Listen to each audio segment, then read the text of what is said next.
Afternoon from the Journal Star. I'm Associate Editor Chris Kaergard, and joining us today are Eileen and Doug Leunig, here to talk about Big Picture Peoria, entering its second year with the festival and coming up early next month. Hi, Chris. And Hi. coming up faster than we can possibly imagine. Yeah, but that's good. People are excited about it. Yes. Hey, Yeah. Tell us, you did the festival in your first year, and now you're sort of widening things out a little bit on what you're offering at it. So tell us what people can expect at the event on October 12th. Sure. I think one of the biggest changes this year is a little bit more involvement by some artists who will be doing demonstrations. Jam Level of Black Dog Metal Arts is coming with an iron pour. And I think, to the best of my knowledge, this is the first iron pour that will take place in Peoria. So she's going to pour the awards that will be given for different contests in the afternoon. Oh, right. So she'll be casting those right there. Casting in the Yes, morning, cool yeah. in the evening. So we're going to hand those across after they've been poured the same day. Neat. Yeah. And there's some other public painting activities that people can take part in. Last year you had an event where you could use squirt guns and sort of paint something almost Jackson Pollock style. What can we expect from that this year? We think that we will. You go ahead. No, that's okay. We are doing a paint fling again. We are going to do it on a vehicle this time. Oh. Because we don't want to mess up what was done last year. Joe Gabbert painted Hello Peoria, designed by Chelsea Tams, who had been doing things around Peoria, and with the idea that she gave us the design, Joe put it on the building. So we want to protect that from this year. So we decided this year the paint fling would happen on a truck that my brother-in-law is actually donating, and maybe even considers auctioning it off after the festival. Okay. And last year, one of the more popular things was a paint by number, Right. which was the Beatles done by local artist Bob Doucette. And then Doug turned Bob's art into a paint by number. This year, we are working toward doing a Dan Fogelberg. Oh, wow. Yeah. So that'll be great. That's a great tie-in. Yes. For Peoria. Yeah. And then yeah. we've also contacted Brett Fitzgerald, who was involved in the previous painting a mural last year, but this year he's going to give us a piece of art to have on the street as a kind of like a 200 square foot coloring book, and it's going to be able to color in on the cartoon images that he's designed. Oh, wow. So people can just come up and participate in that as part of the... We'll have paint markers, and they'll grab the colors they want and just color in the lines on the cartoon. Okay. Yeah, and this is all taking place over a 2-block by 2-block space, so there's a lot of different things with activities and vendors and other things you can participate in, Yes. right? Correct. Yeah. And- Yeah. And if you don't want to get your hands dirty by painting yourself, there will be 2 mural painters on hand. Ard Doko from the Netherlands is returning for his 5th visit to Peoria, so he'll be doing a mural, and then Andre Petty is going to be doing a mural of Richard Pryor. Oh. So Ard will be painting at C.T. Gabbert's. Chuck and Joe Gabbert are really key partners in making all of this happen. And then Andre will be painting on the building that Sous Chef restaurant or grocery store is in. Okay, fabulous. So there will be, evidence left behind of the festival that people can enjoy afterward. Correct. And one of the other things that we've got going is a student team invitational challenge. We are inviting high school and college students to form 4-man teams to paint on what we're kind of calling little big pictures, 4-foot by 8-foot panels that will actually be eventually put in public art areas around town. Could be, well, we don't have the designated, but we are working with the city of Peoria to find locations for those. Okay. Now, the location you guys are doing this in, down in the warehouse district, is really kind of a continually emerging area where you're seeing a lot of different things happen, and it's nearby to other artist studios and locations too. Correct. It is, and it's a key part. There's a neighborhood right in that area, so people from the neighborhood can come over and participate in the street festival, and then folks who are living in the warehouse district can walk there, obviously, and then others can come. It's a nice, it's a great 2-block area. It's cleaned up. It looks fantastic. It'll look even better on the day of the festival. Yeah. Yeah. And then, we've talked a little bit about visual arts, but there are also some performance activities and some that people can get more involved in. Illinois Mutual is sponsoring the performance stage. Okay. So that's going to be local acting groups and dance and singing groups that will come and perform, and that's on a patio by Casa de Art. And then there's some people who are going to run an open mic music stage. So Peoria Music Live and WWCT Radio are involved in that. So people will be able to submit and come out, and that'll be a public vote to see who their favorite is. And then we're also going to have art installations on the street. Heather Brandmeier has created a piece that will be run up a flagpole, I believe. And then there's also going to be lots of other activities, small and large, happening on the street.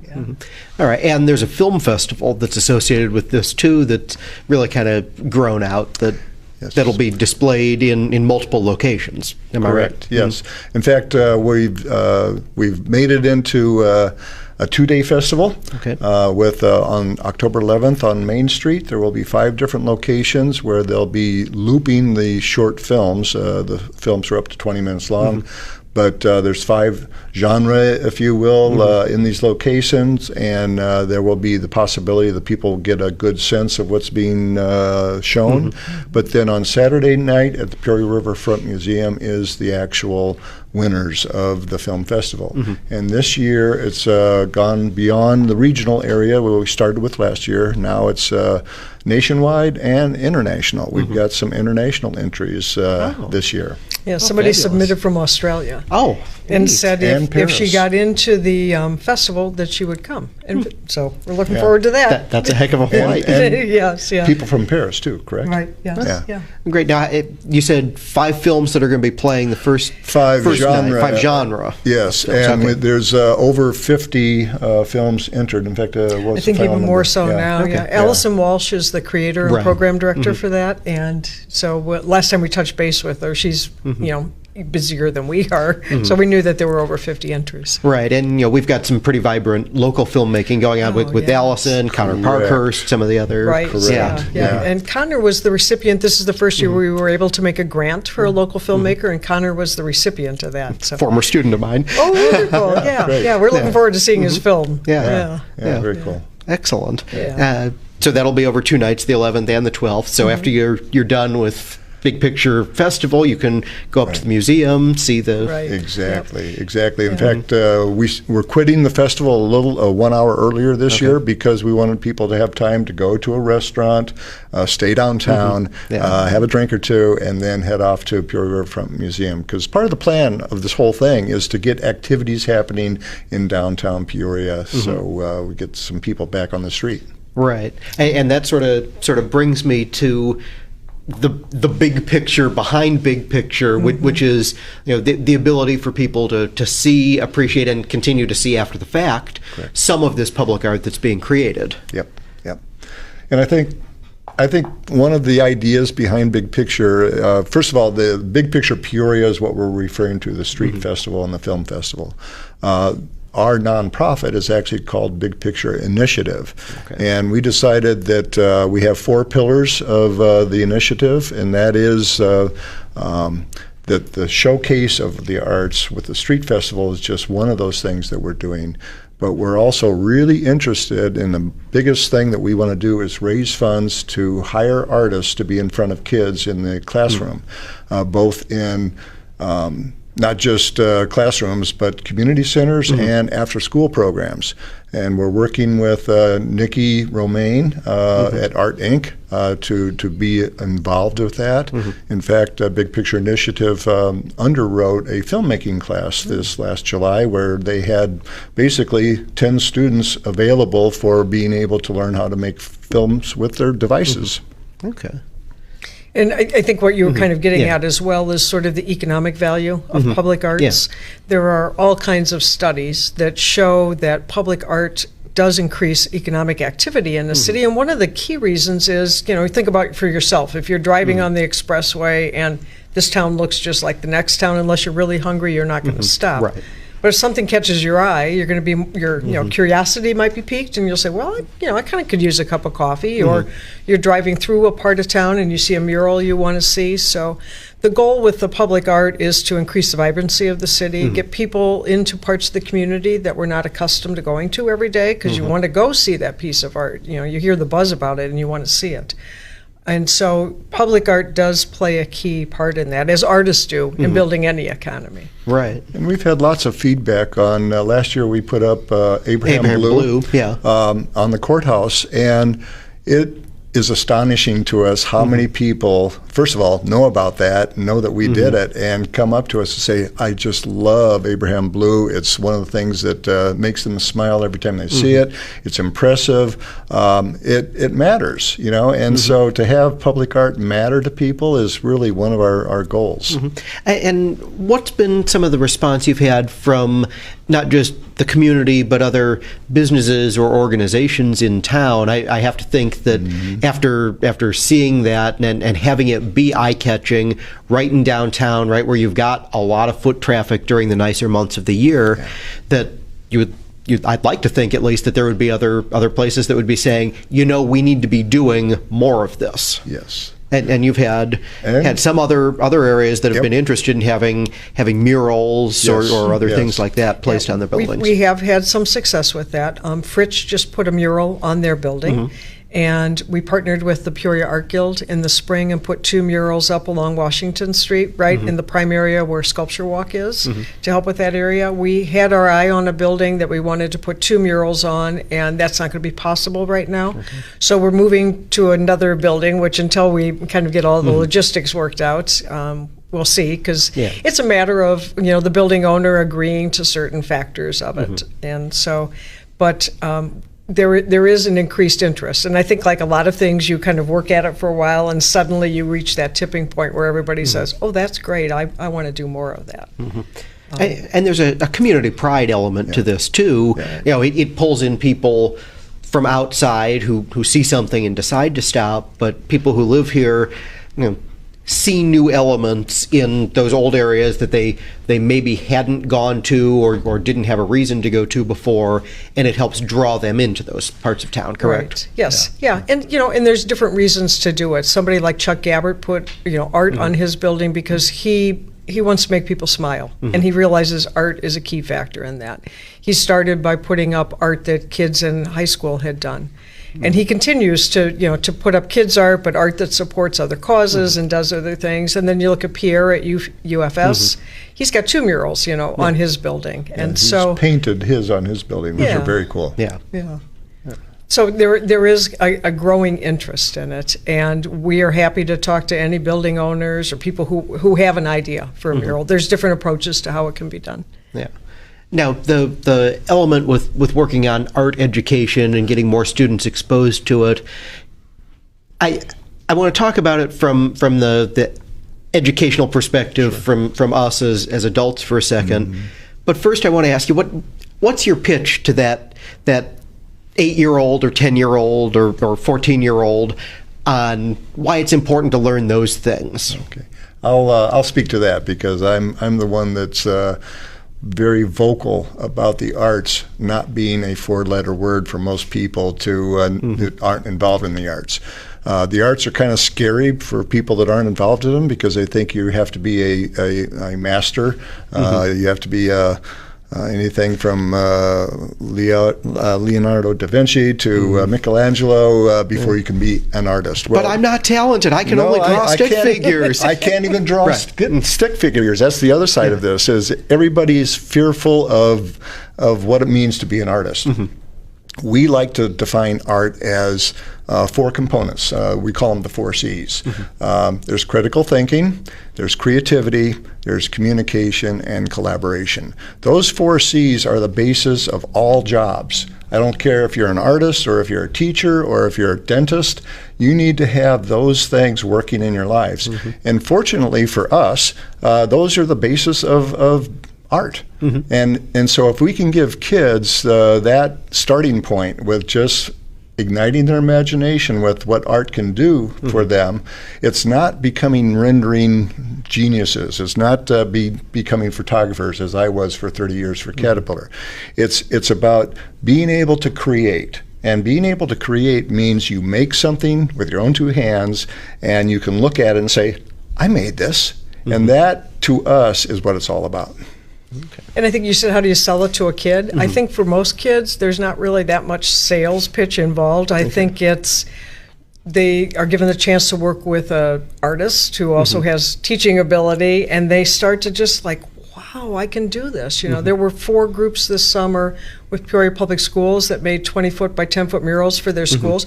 Those kids, it's just a thrill for them. They enjoyed the process, and then the fact that they walk into their school and I made that, you know, and everybody feels such pride in it. Yeah. We worked with the Park District and had these 8-foot by 4-foot mural boards done in the spring where Jessica Ball and Sarah Nesbitt, 2 artists, worked with these kids.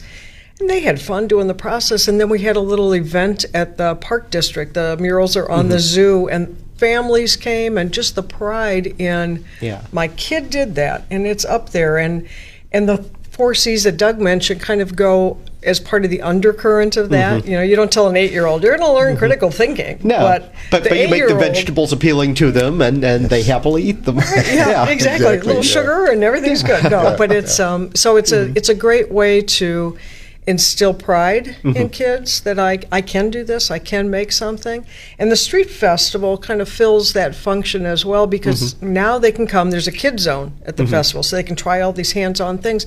But they can walk up and down the street and go, well, there's a person who, that's their living, is pouring iron, or there's a person doing pottery, and it might not translate into that's what I'm going to be when I grow up, but that seed could be planted for some of the kids. And the exposure to the variety of different mediums that you can work in, too. Right. Yeah. Most people don't believe in that filmmaking or movies is an art, but that is just as much as an art as anything else. So when you can give kids the idea that they can make films and that they can do this too, yes, it's a process. You don't start being Steven Spielberg. You have to step by step. But along the way, each one of those steps is engaging enough that hopefully it continues. And I like to tell the story about Richard Pryor. When he was 3 years old and he slipped on dog poop, his grandmother burst out laughing, all her friends laughed. And Richard Pryor, at 3 years old, he's written this in his book, so I'm not making it up, said, I want to do more of that. I want to make more people laugh. And guess what? That's what he did his entire life. And the point of this is things that happen to us young in our life, even at 3 years old, stick with us, and good and bad. Right. So we are all about making good memories that that you want to keep. Right, and getting that aha moment with the lights coming on with young students. Yes, it's incredibly rewarding. Yeah, definitely. Yeah. As we move past the festival into next year, you've seen that success with working with the students in the schools, with the Park District. What other areas are you looking at to really continue to expand out the opportunities for learning for people? We're going to we're continuing to partner with Nikki and Jonathan Romaine, so there will be a filmmaking class this fall and next spring for kids there. We're also going to continue with Art Inc., Peoria Art Guild, and Big Picture are going to offer some adult classes on maybe just a more kind of a quick glance at how to use like a video software, how to get the best photo, that kind of thing. So we'll be doing that kinds of arts education. We had an opportunity to talk with teachers at Peoria County Schools, so we hope that will help open doors for us to send professional artists in to work with kids. And the goal is to, in those cases, is to complement what the classroom teacher is doing and give the kids a chance to work with a professional artist who's out on the streets doing public art maybe. So. And one of the things we have with wanting to hire artists in front of kids, or to get them in front of kids, we want teaching artists who are professionals and know their stuff to actually get paid $25 an hour to do that. We're not asking for people to volunteer. We're not asking them to do it in the kindness of their hearts.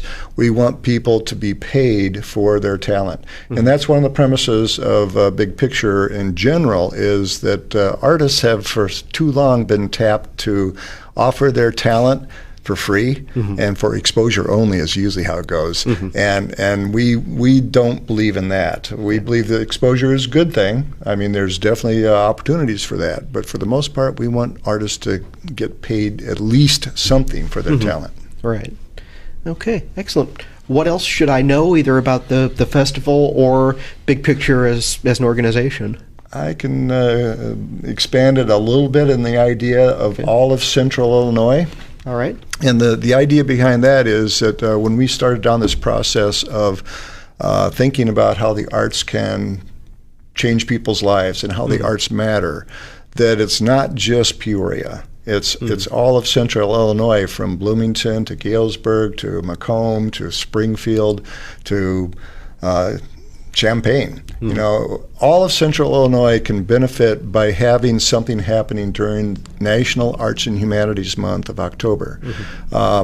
It's celebrated nationally, however, nobody really makes a thing about it. So we figured if we could fill an entire month of activities around the arts, whether it be membership drives or demonstrations or lectures or events or exhibitions, all of these things happen in a concentrated form, could be utilized to shine a spotlight on Central Illinois as the place to go for an arts destination during the month of October. And then, of course, we want that to expand over the entire year. But to start with, we're just looking at 1 month worth of activity. Yeah, and a wealth of different perspectives all across Central Illinois, from how people approach any one of those mediums in a smaller community to a well-off suburb to the heart of Peoria. People come in with different thoughts on how to approach their art with their different experiences in life. Exactly. Okay. Excellent. Doug, Eileen, thank you very much for being here. If people want to find out more about the festival, there's a website they can go to, right? All right. There is. It's bigpicturepeoria.org. All right. And we're also on Facebook, of course. And thanks to an intern who's working with us, we're on Instagram. All right. Excellent. So go and check out any of those places, and we'll certainly see you guys down in the Warehouse District in the middle of October. That's what we like to hear. Thanks, Chris. All right. Excellent. Thank you, Chris. Thank you both for being here. Thank you.